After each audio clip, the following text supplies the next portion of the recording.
अस्सलाम वालेकुम बेटा। वालेकुम अस्सलाम। बिस्मिल्लाहिर्रहमानिर्रहीम। बेटा आज का जो टॉपिक है हमारा मैथ क्लास 6 एक्सरसाइज 8.2 अलजबरा। बेटा अलजबरा बहुत अहम टॉपिक है। ये समझें कि मैथ की जड़ है। जिस बंदे को मैथ सीखना है वो अलजबरा सीख ले। अलजबरा सबसे बुनियादी चीज़ है जो 6 क्लास से शुरू होता है, 6, 7, 8, 9, 10 तक, बल्कि ऊपर भी। अलजबरे के बगैर ज़िंदगी में मैथ के बगैर कोई मज़ा नहीं। मैथ अलजबरा ये दोनों लाजमो मलजूम है। ठीक है जी बेटा, अलजबरा के बारे में मैं आप लोगों को आगाह कर रहा था। अलजबरा तमाम बच्चे बुनियादी चीज़ें हैं जो अलजबरे की वो तवज्जो से सीख लें।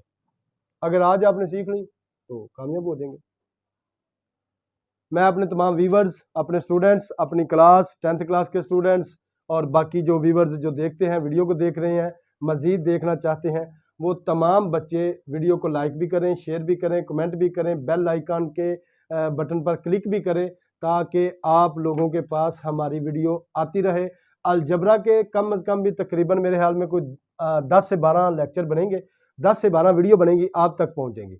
आप शुरू से लेकर, ये पहला लेक्चर है हमारा, यहाँ से लेकर एंड तक जितने भी लेक्चर होंगे वो तरतीब से अगर आप समझ लेंगे, नोट कर लेंगे, कवानीन अपने पास नोट कर लेंगे, तो मेरे ख्याल में अलजबरा का कोई क्वेश्चन आपका रह नहीं जाएगा। तो बराए मेहरबानी आप अपने रजिस्टर, कापी पेंसिल अपने पास रख लें ताकि मैं आपको अलजबरा के सारे कवानीन बआसानी समझा सकूँ। खास तौर पर जो 9th और 10th के स्टूडेंट हैं, ये अलजबरा के कवानीन को अच्छे तरीके से समझ लें, क्योंकि इनके बगैर मैथ करना बहुत मुश्किल है। तो 6 क्लास के लिए आपकी बुनियाद है, आप भी अच्छे तरीके से इसको नोट कर लीजिएगा। लो बेटा, पहला क्वेश्चन है 8.2 है, दर्ज झैल लफ्जी जुमलों को अलजबरी जुमलों में लिखें। बेटा अल्फाज और है और अलजबरा और है, जुमला वही है। यानी कि जिस तरह हमारे पास एग्जाम्पल ले लेते हैं, उर्दू में लिखा है जमा, उर्दू में अगर जमा लिखा है तो हम इसको अलजबरा में कैसे लिखेंगे, मैथ में कैसे लिखेंगे, ये प्लस का निशान लग जाएगा, बस फर्क इतना ही है। इसी तरह नफी है तो नफी के लिए क्या हो जाएगा, माइनस, ये निशान लग जाएगा। और अगर जरब की जाए तो ये निशान लग गया, तकसीम किया जाए तो डिवाइड, बस ये निशान लग गया।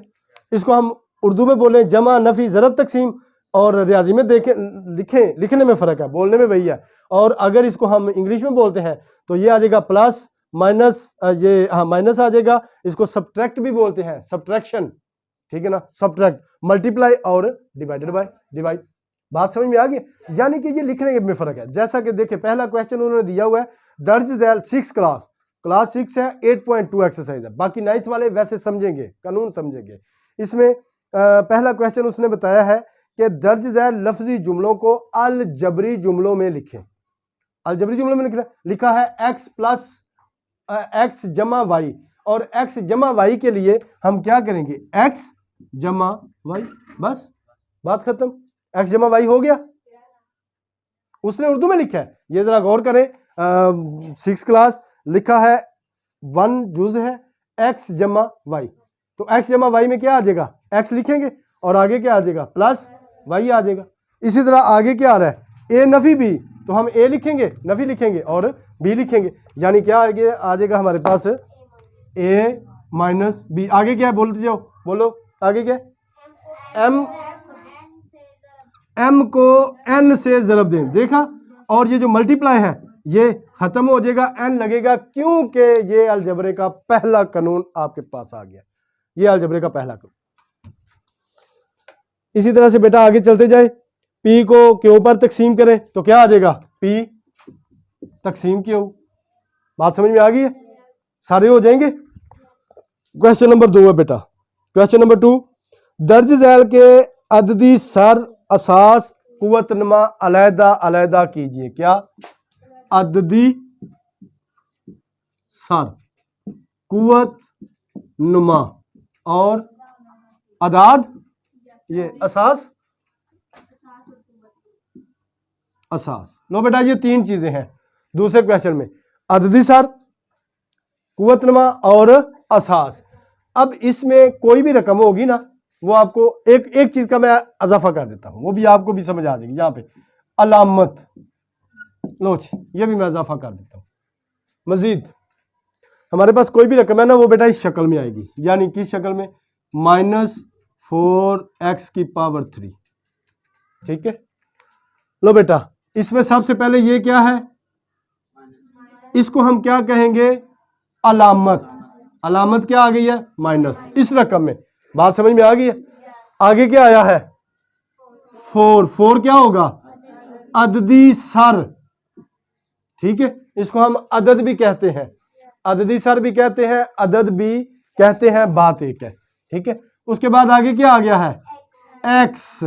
तो एक्स को हम क्या कहेंगे, असास। बात समझ में आ गई है, एक्स को क्या कहेंगे, असास। 3 चीजें हो गई। चौथी चीज हमारे पास आ गई है 3। ये क्या आएगा, कुव्वतनमा। कुव्वतनमा इसको कहते हैं, यानी कि पावर इसको कहते हैं, ताकत भी इसे कहते हैं। लो बेटे, चारों चीजों की समझ आ गई है। जब भी हमारे पास कोई भी अलजबरे की रकम बनती है ना, वो 4 चीजों पर मुश्तमिल होती है। एक क्या चीज होती है, अलामत, पता चल गया, प्लस भी हो सकती है, माइनस भी हो सकती है, तकसीम भी हो सकती है, मल्टीप्लाई भी हो सकती है। दूसरी चीज क्या आएगी, अददी सर, यानी कि जो अदद है। तीसरी चीज आएगी असास, जो एक्स वाई जी कोई भी हो सकता है, ए बी सी कुछ भी हो, वो क्या होता है, असास। और चौथी चीज क्या होती है, कुव्वतनमा। बात समझ में आ गई। एक रकम की पहचान होगी आपको हर चीज। क्वेश्चन नंबर 3 में आ जाए। दर्ज झैल को कुव्वतनमाई शक्ल में लिखें। क्या लिखें, बात समझ में आ गई। देखो बेटा, ये जो है ना, ये कुव्वतनमा है, आपको पता चल गया। हमेशा कुव्वतनमा ऊपर राइट हैंड कॉर्नर में होता है, राइट हैंड। ठीक है ना, यानी कि ये एक्स है ना, यानी कि ये देखें वाई है, इसकी राइट साइड पे यहां पे इसका कुव्वतनमा होगा। देखो ना, एक्स के ऊपर 9 लिखा है ना, इसका मतलब है कि वाई, सॉरी वाई के ऊपर 9 लिखा है, इसका मतलब है कि वाई के ऊपर जो कुव्वतनमा है ना 9, वो मतलब जो 9 लिखा है वो उसका क्या है, कुव्वतनमा। बात समझ में। और अगर किसी बच्चे ने अपनी राइटिंग में ये लिख दिया है, तो वो कहे कि मैंने वाई कुव्वतनमा 9 लिखा है, यानी कि वाई की पावर 9 लिखा है, तो ये बात गलत है, ये बात सही नहीं है, ये उसने सही नहीं लिखा। इसका मतलब है वाई 9, वाई और 9 आपस में मल्टीप्लाई हो रहे हैं, पावर नहीं है। पावर के लिए ये अंदाज है। बात समझ में आ गई। अच्छा, अब ये जो तीसरा क्वेश्चन है, इसमें क्या चीज आ रही है, तीसरे क्वेश्चन में कहता है कुव्वतनमाई शक्ल बनानी है। क्या बनानी है, कुव्वतनमाई शक्ल। हमारे पास पहला क्वेश्चन उसने लिखा है, चलो मैं पहले उसका कर लेता हूं। ए, फिर कहता है ए, फिर कहता है ए, 3 ए है। मैं कल ये बात समझा रहा था पिछले क्वेश्चन में, आपने नोट किया होगा। अभी एक ए ये है, एक ए ये है, और एक ये है। और एक और कानून भी याद रखना है, जिसकी मेरी बातें तवज्जो से सुन ले, वीडियो को बार बार देखें, जहां नहीं समझ आती वहां फिर रोक के देखें, नोट करें, अपने रजिस्टर पर बैठ के घर जाके तसल्ली से नोट कर लें। बाकी जो मेरे मोहतरम देख रहे हैं वो भी नोट कर लें। बच्चे जो खास तौर पे देख रहे हैं, खास तौर पे माएँ टीचर्स अपने बच्चों को बताएं, वो ये लेक्चर को नोट करें और समझें। बेटा, जिस अदद की कोई पावर नहीं होती, जिस अदद की कोई पावर नहीं होती, कोई ताकत नहीं होती, उसका कुव्वतनमा ताकत 1 होगी। जिसका देखो अभी ये है ना, इसका कोई कुव्वतनमा है, मगर आपने तसव्वुर में क्या रखना है, 1। बात समझ में आ गई है। उसका कुव्वतनमा 1 है, यानी कि 1 है। और जिसका कोई अदद नहीं है, जिस असास का कोई अदद ना हो, उसका अदद भी 1 होगा, 1 होगा। और जिस असास का कोई कुव्वतनमा नहीं होगा, उसका कुव्वतनमा भी 1 होगा, 1 होगा। और जिस असास की कोई अलामत नहीं होगी, जिस असास की कोई अलामत नहीं होगी, उसकी अलामत प्लस होगी।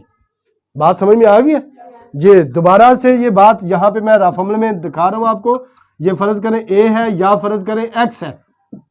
एक्स का देखें कोई अलामत नहीं है एक्स की, तो इसकी अलामत क्या है, प्लस। प्लस इसकी अलामत क्या है, प्लस। कोई अलामत नहीं है ना लगी हुई, ठीक है। और इसका कोई अदद नहीं लगा हुआ, इसका अदद है 1।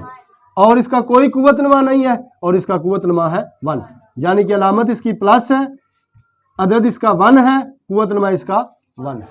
और अगर फर्ज करो लिखा है -x, तो इसका मतलब है इसकी अलामत क्या है, माइनस, अलामत इसकी माइनस है। जिसके साथ लगी है माइनस वो तो ठीक है, प्लस लगी है ठीक है, मगर नहीं लगी तो क्या है, प्लस।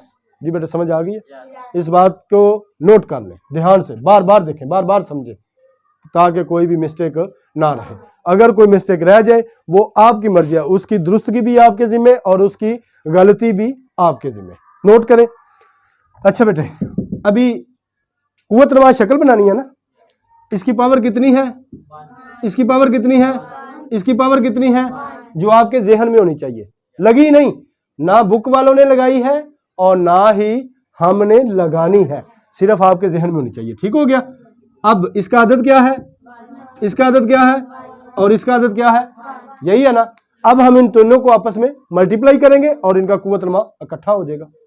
ठीक है। मल्टीप्लाई करने के लिए क्या हो जाएगा, a मल्टीप्लाई a, ऐसे लिख लें। ऐसे नहीं लिख सकते आप, वैसे भी लिख सकते हैं a, क्योंकि जिसके दरमियान अलामत नहीं उसकी अलामत क्या है, मल्टीप्लाई, मैंने पहले भी बताया ना। ठीक है। अच्छा, अब इनका कुव्वतनुमा 1 1 1 है ना, ये ऊपर बताया 1 1 द 1 1 1 द 1, अदद तो आ गया 1, अदद 1 ही आएगा ना, वो हम लिखेंगे नहीं, सिर्फ हमने क्या लिख लिया, a, तीनों को मल्टीप्लाई किया, असास क्या लिख लिया, a। अब इनका कुव्वतनुमा एक इसका और एक इसका, कितना बना, लो जी, एक की 3, तीनों की पावर इकट्ठी होगी और एक की 3 आंसर। हमेशा एक और कानून याद रखना है, जब असास मल्टीप्लाई कर रहे हो ना, असास मल्टीप्लाई, ये आगे कानून आएगा, वैसे अभी आप इतने जाने दें। जी बेटे इस बात की समझ आ गई है? जितने असास लिखे हैं ना, उन सब की पावरों को आपने इकट्ठा करना है और प्लस कर देना है। जब आप प्लस करेंगे आपकी पावर बन जाएगी। कैसे, फिर देख लें। अब इन्होंने लिखा है दूसरा, तीसरा, चौथा, पांचवा, छठा, जितने भी क्वेश्चन है मैं आपको फिर समझाने लगूं। ये चीजों की समझ आ गई बेटा? अच्छा, ये देखें, मैं अभी आपको फिर दोबारा से बताता हूं। ये देखें, हमारे पास कोई भी रकम दी गई है ना, हमारे पास यहां पे लिखा है x, ठीक है, x डॉट, ये डॉट जो है ये भी मल्टीप्लाई है, डॉट भी, हाँ याद रखना, x dot y dot z dot y dot x। लो बेटा, अब कहते हैं इनको मल्टीप्लाई करो, इनके कुव्वतनुमा इकट्ठे करो, इनके कुव्वतनुमा, देखो बेटा मैं x लिखा, ये भी x, ये भी x, ये भी x, ये भी x, 4x है, तो x की कितनी कुव्वतनुमा आ गई, 4, वेरी गुड। इसके बाद y, वेरी गुड, z 1, लो, बात समझ में आ गई है बेटा? कुव्वतनुमा का पता चल गया किस तरीके से इकट्ठा करते हैं, वेरी गुड। क्वेश्चन नंबर 4 की तरफ आ जाए। क्वेश्चन नंबर 4 है, अलजबरी जुमलों के रकूम को अलहदा कीजिए। अब आपने अलहदा कर देना है। अलजबरी जुमला लिखा है ना, क्या लिखा है, 2a + 4b, 2a + 3b, अलहदा करना है इनको। लो बेटा जी, अलहदा किया, 2a एक रकम हो गई प्लस 3b दूसरी रकम हो गई, दोनों को अलहदा अलहदा कर दिया, यानी कि जितनी रकमें हैं ना उनको अलहदा अलहदा कर देना है आपने। अल्लाह अकबर। जी बेटा, नीचे दी गई रकूम को जमा करके अलजबरी जुमले लिखें। नीचे दी गई रकूम को जमा करके अलजबरी जुमले लिखें। इसमें बेटा क्या प्रॉब्लम है, जमा करना है और अलजबरी जुमला लिखना है, यानी कि इनके दरमियान अलामतें आपने कौन सी लगा देनी है, जमा की। ए व बी लिखे, मैं कर, तो उनको हमने क्या कर देना है, जमा कर देना है। ये सारा खत्म हो गया, ठीक है बेटा? हाँ जी, ए व बी है तो क्या आ जाएगा, a + b, ठीक है, यानी कि पूरा आपने एक अलजबरी जुमला लिखा है। लास्ट वाला देखें, लिखा है 2ab व 4ac - 3bc। जरा देखें क्या लिखा है, 2, दोबारा रकम लिखाएं, 2ab व 4ac व 3 BC। लो बेटा, ये रकम लिखी है और इसमें हम क्या करेंगे, ये देखो ये लिखा है 2AB, वैसे ही लिखा प्लस, वेरी गुड हो गया। यानी कि देखो 4AC है, 4 के आगे कोई अलामत, तो हम क्या लिखेंगे 4AC। आगे माइनस, क्योंकि इसकी माइनस है, इसकी माइनस है ना, तो इसकी अलामत लगेगी। मैंने बताया कि जिस रकम की, पहले मैंने बताया जिस रकम की अलामत नहीं होगी उसकी प्लस होगी, और जिसकी अलामत होगी उसकी वही लगेगी जो भी है। तो ये क्या है, माइनस है, तो -3BC। लो बेटा, ये बन गया अलजबरी जुमला। ठीक है बेटे, समझ आ गई है। लो बेटा, ये अलजबरा के चंद पहले कानून थे, छोटे स्टेप के। आप लोगों के लिए, जिनको आते हैं उनके लिए तो बहुत छोटा क्वेश्चन है, बहुत छोटा लेक्चर है, लेकिन जिन बच्चों को नहीं आते उनके लिए बहुत अहम है। आप कोशिश कीजिएगा उन बच्चों तक ये बात पहुंचाएं, उनको बताएं, वो देखें, समझें, इस नुक्ते को समझें। अगर उनको किसी नुक्ते की समझ नहीं आती तो वो मुझसे दोबारा कांटेक्ट करें, राब्ता करें, मैसेज करें, कॉल करें, ऑनलाइन आके देखें, यूट्यूब पे देखें, चाहे व्हाट्सएप पे मंगवा लें, जिस तरीके से उनको मर्जी, लेकिन इल्म सीखें। मकसद है इल्म को सिखाना। आजकल बच्चे बहुत ज्यादा पीछे हैं, मैथ से बहुत ज्यादा पीछे हैं, मैथ से किसी का लगाव नहीं है। तो इसमें कोशिश करें आप थोड़ा सा लाइक करें, शेयर करें, सब्सक्राइब करें, दोस्तों को बताएं, वीडियो को आगे पहुंचाएं जहां तक पहुंचा सकें, ताकि बच्चों के ये क्वेश्चन कंप्लीट हो सके। और इंशाल्लाह स्टेप बाय स्टेप ये 10 लेक्चर में बफजले खुदा आपका अलजबरा मुकम्मल होगा। 10th क्लास तक इंशाल्लाह मैं जबरा मुकम्मल करूंगा। आपको किसी किस्म का कोई सवाल है तो वेलकम। ओके जी, अल्लाह हाफिज़।